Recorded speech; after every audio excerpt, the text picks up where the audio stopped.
Immortal and Martial Dual Cultivation, episode 151. Untuk melihat video selengkapnya, sahabat bisa kunjungi playlist yang telah Sabta Novel sediakan. Yuk mari, kita berimajinasi bersama dan masuk ke alur ceritanya.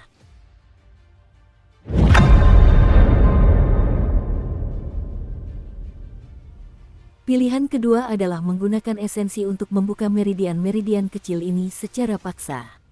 Setelah meridian-meridian kecil terbuka, Xiao Chen dapat mengkultivasi lapisan ke-6 dari mantra ilahi petir ungu.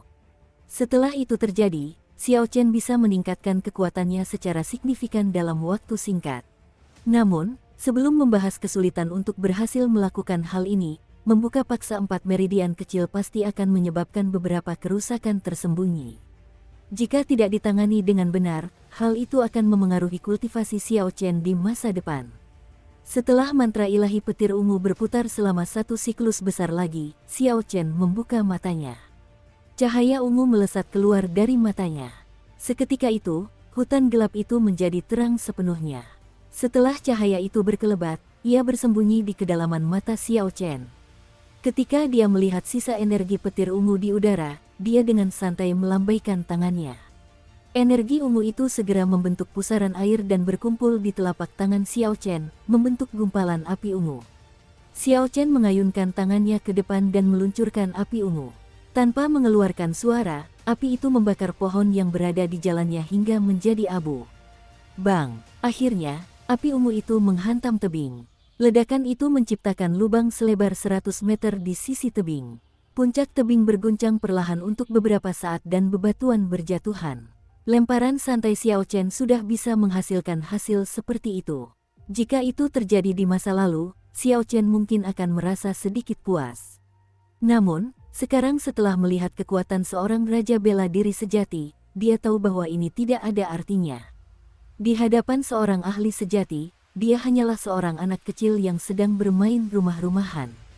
Xiao Chen mengumpulkan pikirannya dan bergumam, saat ini aku adalah seorang saint bela diri tingkat menengah puncak. Aku harus membuka keempat meridian kecil ini.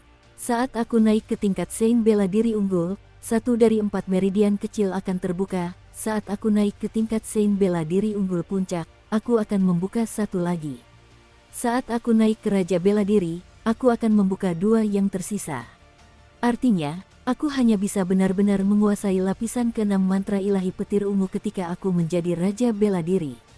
Xiao Chen ragu-ragu, tidak yakin jalan mana yang terbaik. Membuka meridian kecil secara paksa mengandung risiko. Jika dia menunggu sampai menjadi raja bela diri, dia akan membuang terlalu banyak waktu. Sudahlah, aku tidak akan memikirkan ini sekarang. Aku akan kembali dan membicarakan ini dengan Ruyue dan melihat apa pendapatnya. Xiao Chen menggelengkan kepalanya dan berhenti memikirkan masalah ini. Kemudian, dia mulai berjalan menuju halaman rumahnya. Saat ini, 3 hari telah berlalu sejak pertarungan besar di Paviliun Pedang Surgawi. Dalam 3 hari terakhir, Paviliun Pedang Surgawi sangat sibuk. Mereka sibuk memperbaiki bangunan yang hancur dan merawat para murid yang malang dan terluka. Adapun para tetua, mereka bahkan lebih sibuk. Mereka tidak hanya harus mengarahkan semuanya, tetapi mereka juga harus menghitung besarnya kerugian, menenangkan massa, memberikan kompensasi kepada keluarga almarhum, dan pekerjaan lainnya. Itu adalah serangkaian hal yang rumit. Dalam waktu 3 hari, berbagai macam desas-desus tentang Paviliun Pedang Surgawi menyebar ke seluruh provinsi Xie. Ada banyak ahli yang mengamati kerusakan mendadak pada hari itu. Mereka juga menyaksikan legiun naga kekaisaran masuk dan keluar sesuka hati. Semua ini tidak bisa disembunyikan. Seiring menyebarnya rumor tersebut menjadi semakin tidak masuk akal. Rumor seperti semua tetua tertinggi telah tewas dalam pertempuran dan lebih dari setengah murid inti telah meninggal, bahkan ada rumor tentang tetua pertama yang terbunuh. Semua rumor ini melebih-lebihkan kerusakan yang diderita Paviliun Pedang Surgawi. Kemudian, mereka menghubungkan keputusan baru-baru ini untuk menunda perang peringkat murid dalam akhir tahun dengan rumor tersebut. Hal ini menimbulkan kesan bahwa Paviliun Pedang Surgawi telah sepenuhnya mengalami kemunduran. Sebagian dari sekte-sekte kecil dan klan-klan yang menjalin hubungan dengan Paviliun Pedang Surgawi memiliki beberapa pemikiran yang meresahkan. Xiao Chen merasa aneh bahwa paviliun pedang surgawi bahkan tidak repot-repot memberikan penjelasan apapun. Terlepas dari desas-desus di dunia luar, mereka memusatkan seluruh perhatian mereka pada pemugaran paviliun pedang surgawi dan perawatan para murid. Menurut Xiao Chen, meskipun paviliun pedang surgawi sedang mengalami kemunduran, mereka masih merupakan kekuatan terkuat di Provinsi Xie. Paviliun pedang surgawi memiliki 5 tetua tertinggi Raja Bela Diri. Hal ini saja sudah menempatkan mereka jauh di depan kekuatan-kekuatan lainnya. Terlebih lagi, masih ada seorang ahli misterius yang memegang senjata ilahi. Mereka juga memiliki kendali penuh atas tambang roh yang menghasilkan batu roh dalam jumlah tak terbatas. Dengan semua itu, posisi paviliun pedang surgawi sebagai sekte teratas di Provinsi Xie sangatlah kokoh. Kerugian terbesar dari peristiwa ini adalah hancurnya kamp pedang ilahi dari paviliun pedang surgawi. Namun, meskipun komandan dan wakil komandan terluka parah, mereka masih hidup. Xiao Chen tidak mempedulikan semua itu. Itu hanyalah pikiran-pikiran yang mengisi waktunya saat ia bosan. Sebaliknya, ia menghabiskan seluruh waktunya untuk fokus pada kultivasi. Bahkan tanpa menggunakan teknik pergerakannya, Xiao Chen sangat cepat. Tak lama kemudian, dia tiba di halaman ini tanpa menyadarinya. Liu Ruyue dan Xiao Bai duduk di meja batu di halaman. Mereka tampak gembira dan bermain 5 baris. Catatan Gomoku, juga disebut gobang atau 5 dalam satu baris, adalah permainan papan strategi abstrak. Permainan ini secara tradisional dimainkan dengan bidak Go, batu hitam dan putih di papan Go, menggunakan 15 tanda kali 15 dari 19 tanda kali 19 persimpangan grid. Pemain bergantian menempatkan batu berwarna mereka di persimpangan yang kosong. Pemenangnya adalah pemain pertama yang membentuk rantai 5 batu yang tidak terputus secara horizontal, vertikal, atau diagonal. Five in a row adalah sesuatu yang Xiao Chen ciptakan kembali saat dia bosan. Ini adalah keterikatan dengan dunianya sebelumnya. Biasanya, ketika dia punya waktu, dia akan memainkan beberapa ronde dengan Xiao Bai. Xiao Bai memang cerdas sejak lahir. Setelah diberi penjelasan sederhana tentang aturan mainnya, dia langsung memahaminya. Terlebih lagi, dia berkembang pesat. Sekarang, mengalahkannya bukanlah hal yang mudah lagi bagi Xiao Chen. Xiao Chen diam-diam berjalan mendekat dan mengamati situasi di dekat penyair itu. Liu Ruyue saat ini memiliki keunggulan, dan Xiao Bai sedang sibuk memikirkan tindakan balasan. Dia terlihat sangat imut. Ketika Liu Ruyue melihat Xiao Chen di sampingnya, dia tersenyum lembut dan berkata, "Kau telah kembali. Kekuatanmu tampaknya sedikit meningkat lagi." Xiao Chen tersenyum dan menjawab, "Aku mengalami beberapa masalah. Kamu sebaiknya melanjutkan bermain dulu, nanti aku akan membahasnya denganmu." Ketika Xiao Bai melihat Xiao Chen telah kembali, dia langsung tersenyum bahagia, "Kakak Ye Chen, ayo ajari aku. Kakak Ruyue terlalu hebat, aku bahkan belum pernah mengalahkannya sekalipun." Sejak Liu Ruyue tiba, Xiao Chen meminta Xiao Bai untuk memanggilnya dengan nama samaran. Meskipun tidak mengerti alasannya, dia menurutinya. Xiao Chen menepuk kepala Xiao Bai dengan lembut dan tersenyum, "Kamu harus memikirkannya sendiri. Kamu tidak bisa mendapatkan bantuan dari orang lain saat memainkan permainan ini. Kamu harus melatih diri sendiri dan menemukan cara berpikirmu sendiri." Xiao Bai cemberut dan berkata, "Kakak Ye Chen selalu membela kakak Ruyue. Kau tidak mau membantuku." Xiao Chen menggelengkan kepalanya dan tersenyum. Kemudian, dia mengabaikan perkataan Xiao Bai dan bergeser ke samping untuk memejamkan mata dan beristirahat. Setelah beberapa saat, Xiao Bai kalah lagi dari Liu Ruyue. Dia membereskan papan catur dan menangis, "Wu, kakak Ruyue terlalu hebat. Xiao Bai tidak akan bermain lagi denganmu. Hehe, Xiao Bai akan mencari kakak Xiao Meng. Bahkan jika dia bekerja sama dengan kakak Shaoyan, mereka tidak akan bisa mengalahkan Xiao Bai." Saat dia selesai berbicara, dia sudah menyimpan papan itu. Kemudian, dia meninggalkan halaman dengan riang dan bersemangat, tidak ada tanda-tanda kekecewaannya. Jelas bahwa dia tidak peduli menang atau kalah. Setelah Xiao Bai pergi, Xiao Chen membuka matanya dan berjalan ke sisi Liu Ruyue. Liu Ruyue bertanya, "Masalah apa yang Anda hadapi? Mungkin saya bisa membantu Anda." Xiao Chen mengangguk dan mulai menjelaskan secara detail masalah yang dia hadapi dalam mengolah mantra ilahi petir ungu kepada Liu Ruyue. Setelah Liu Ruyue mendengarkan, dia sedikit mengerutkan kening. Wajahnya yang menawan dan cantik memperlihatkan ekspresi berpikir. Setelah beberapa saat, Liu Ruyue meredakan kerutannya dan memperlihatkan senyum. Dia berkata dengan lembut, "Kamu bisa mencobanya. Membuka 4 meridian kecil sekaligus memang berisiko, tetapi jika hanya 2, risikonya tidak akan sebesar itu." Mata Xiao Chen berbinar. Dia berkata, "Apakah Anda menyarankan agar saya menunggu sampai saya mencapai tingkat Sein bela diri unggulan puncak sebelum membuka 2 meridian kecil lainnya?" Liu Ruyue mengangguk dan berkata, "Benar. Saat itu, kau akan bersiap untuk mencapai terobosan menuju Raja Bela Diri. Jika kau bisa menguasai lapisan ke-6 mantra ilahi petir ungu, akan lebih mudah untuk mencapai terobosan menuju Raja Bela Diri. Saat bersiap untuk membuka meridian kecil Anda, ingatlah untuk menyiapkan beberapa ramuan roh untuk menutrisi meridian. Jika Anda bisa membeli pil untuk menutrisi meridian, itu akan lebih baik. Meridian yang dibuka secara paksa lebih rapuh daripada meridian yang terbuka secara alami. Jika tidak dilindungi dengan hati-hati, meridian kecil tersebut mungkin akan perlahan-lahan layu. Namun, jika diberi nutrisi yang tepat, tidak akan ada kerusakan tersembunyi pada meridian." Xiao Chen tiba-tiba tercerahkan. Meskipun Xiao Chen membutuhkan waktu untuk berkultivasi hingga mencapai puncak Martial Saint, itu jauh lebih singkat daripada berkultivasi hingga mencapai Martial King. Selain itu, menurut metode Liu Ruyue, akan jauh lebih mudah untuk menembus ke tingkat Raja Bela Diri. Xiao Chen bersukacita dan berterima kasih kepada Liu Ruyue. "Ruyue, sungguh, terima kasih. Kau telah sangat membantu lagi."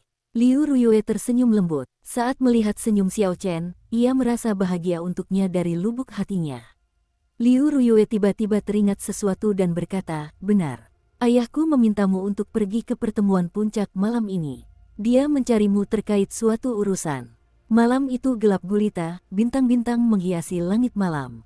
Xiao Chen memandang puncak di atas, dan keraguan memenuhi pandangannya. Jika ada satu orang yang ditakuti Xiao Chen dari lubuk hatinya, orang itu adalah Liu Tianyu.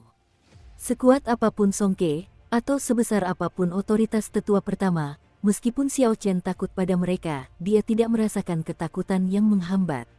Xiao Chen dapat melihat batas bawah dan batas atas mereka. Begitu dia mengetahui batasan mereka, dia tidak lagi takut pada mereka. Hanya Liu Tianyu, jika Xiao Chen bisa memilih untuk tidak bertemu dengannya, dia akan melakukannya. Dukung terus channel YouTube Sabta Novel. Ketika Xiao Chen pertama kali tiba di paviliun pedang surgawi, orang ini memberinya sarung pedang. Dia membantu Xiao Chen menyembunyikan jejak kaisar petir dari pedang bayangan bulan. Dengan sekali pandang, Liu Tianyu telah mengetahui status Xiao Chen sebagai pewaris kaisar petir. Setelah itu, dia setengah membujuk, setengah mengancam Xiao Chen dan mengirimnya ke ruang aneh. Dia hampir mati dan tidak pernah kembali. Sebelum Liu Tianyu, Xiao Chen tidak memiliki banyak rahasia. Orang seperti itu sangat menakutkan. Terlepas dari seberapa enggan Xiao Chen, dia harus pergi. Dia tidak bisa bersembunyi darinya. Xiao Chen menenangkan emosinya dan mendorong dirinya dari tanah, bergerak dengan cepat. Ketika Xiao Chen mencapai sisi tebing yang vertikal, dia menggunakan mantra gravitasi untuk terbang ke atas. Setelah beberapa saat, dia mendarat dengan mantap di tanah. Di puncak gunung, angin kencang bertiup, menerbangkan rambut Xiao Chen kemana-mana. Pakaiannya berkibar-kibar, dan dia tidak bisa membuka matanya. Liu Tianyu duduk tenang di atas batu aneh itu. Angin berhembus melewatinya seolah dia adalah udara, tidak ada perubahan sama sekali.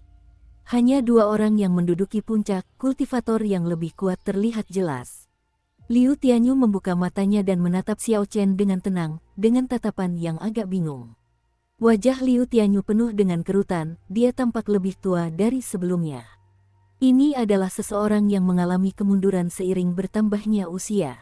Xiao Chen merasa gelisah di bawah tatapan waspada Liu Tianyu. Dia segera bertanya, "Senior, mengapa Anda mencari saya? Mohon jelaskan." Liu Tianyu tidak terburu-buru menjawab Xiao Chen. Ia hanya menatap Xiao Chen sejenak sebelum tersenyum di wajahnya yang sudah tua. Ia berkata dengan penuh pertimbangan, "Ada sebuah masalah yang ingin saya minta bantuan Anda." Xiao Chen tersenyum tipis dan berkata, "Senior pasti bercanda lagi. Anda bisa menghunus senjata ilahi, apa yang bisa menantang Anda di dunia ini?" Bagaimana mungkin saya, seorang saint bela diri biasa, bisa melakukan apa yang tidak bisa Anda lakukan? Xiao Chen menolak permintaan Liu Tianyu tanpa ragu-ragu. Karena Xiao Chen sudah tidak lagi berhutang budi pada Liu Tianyu, tidak perlu baginya untuk mengambil risiko. Membantu Liu Tianyu bukanlah hal yang mudah. Liu Tianyu tidak terkejut dengan penolakan Xiao Chen.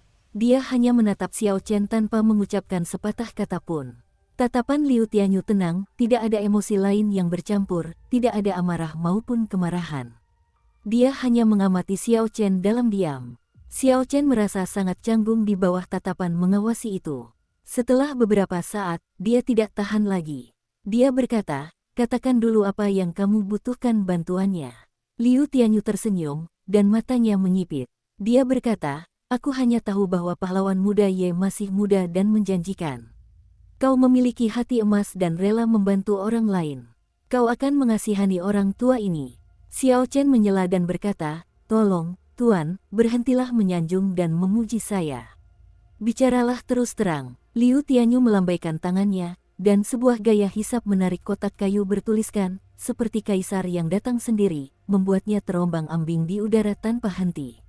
"Aku ingin menyerahkan senjata ilahi miliknya kepadamu," kata Liu Tianyu dengan serius, senyumnya memudar. Xiao Chen terkejut, pikirannya terguncang. Sekuat apapun hatinya, sulit baginya untuk tidak merasa gembira ketika mendengar bahwa Liu Tianyu ingin mewariskan senjata ilahi kepadanya. Namun, setelah beberapa saat, Xiao Chen menjadi tenang. Ketika orang biasa memiliki sesuatu yang luar biasa, itu akan menimbulkan rasa iri orang lain. Tanpa kekuatan yang cukup, mengambil senjata ilahi sama saja dengan mencari kematian. Selain itu, Liu Tianyu tidak akan menyerahkan senjata ilahi itu kepadanya tanpa alasan. Ini adalah harta karun paviliun pedang surgawi. Bagaimana mungkin dia menyerahkannya kepada orang lain dengan begitu mudah? Bantu aku meneruskannya kepada seseorang. Saat dia melihat senjata ilahi, dia akan mengerti. Benar, Liu Tianyun segera menindaklanjuti pernyataan ini. Xiao Chen tersenyum getir dan berkata, "Senior, bisakah Anda menjelaskan semuanya sekaligus? Apakah Anda tidak khawatir saya akan menjadi serakah dan menyimpan senjata ilahi itu untuk diri saya sendiri setelah Anda menyerahkannya?" Liu Tianyun berkata dengan acuh tak acuh, "Sekalipun kau ingin menggunakannya, kau tidak bisa menggambarnya. Bagimu, itu hanyalah sepotong sampah." Di tengah angin kencang, Xiao Chen memejamkan mata dan merenung. Ia baru membuka matanya setelah jeda yang cukup lama. Ia berkata, "Maaf, aku benar-benar tidak bisa melakukan ini. Ada begitu banyak ahli di paviliun pedang surgawi. Mengapa senior memilihku daripada salah satu dari mereka?" Peristiwa 3 hari yang lalu masih segar dalam ingatan Xiao Chen. Namun, daya tarik senjata ilahi itu terlalu besar. Lawan tidak terlalu peduli dengan paviliun pedang surgawi dan telah membunuh orang-orang untuk masuk. Xiao Chen hanyalah seorang saint bela diri yang tidak penting.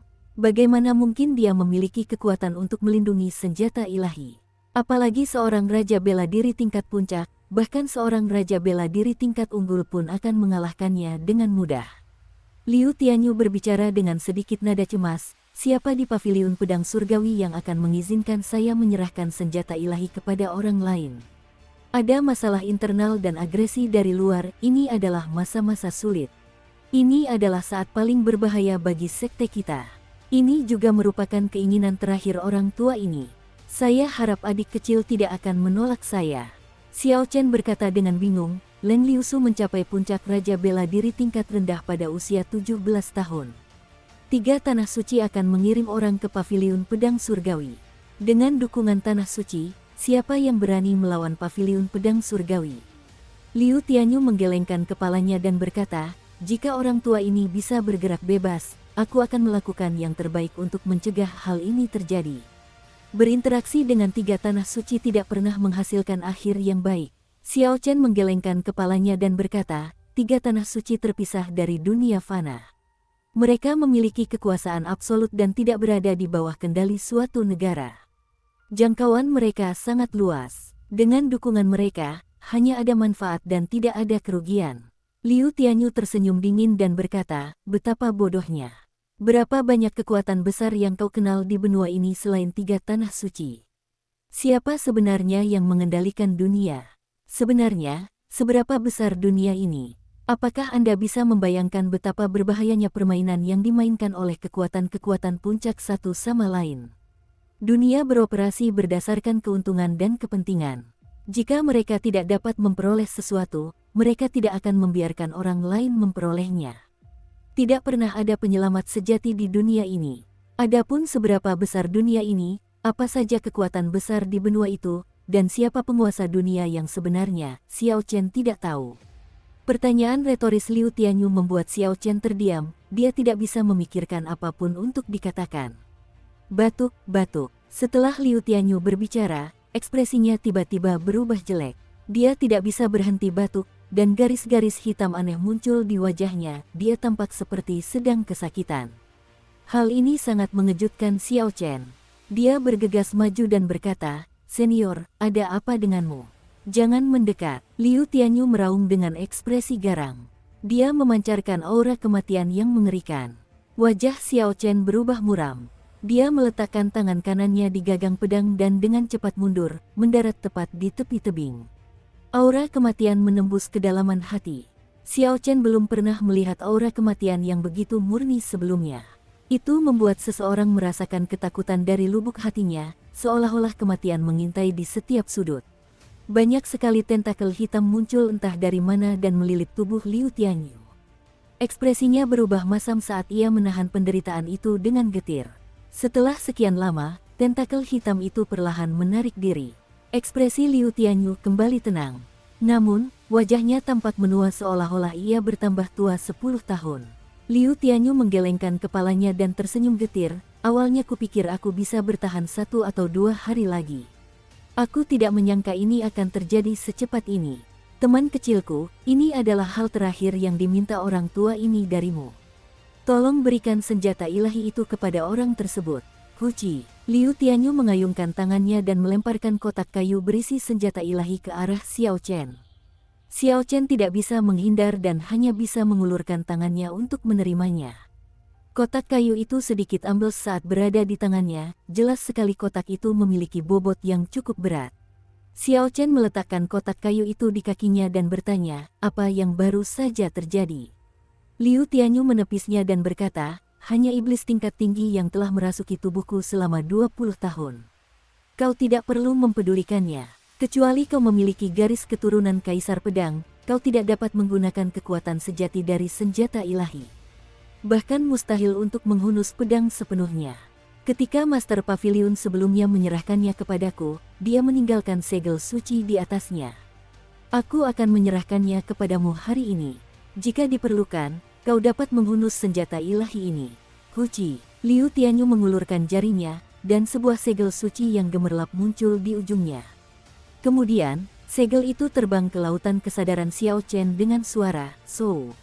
Jantung Xiao Chen bergetar. Dia merasakan segel suci yang gemerlap di dalam lautan kesadarannya. Ketika dia memeriksanya dengan saksama, dia menyadari itu adalah setetes darah emas.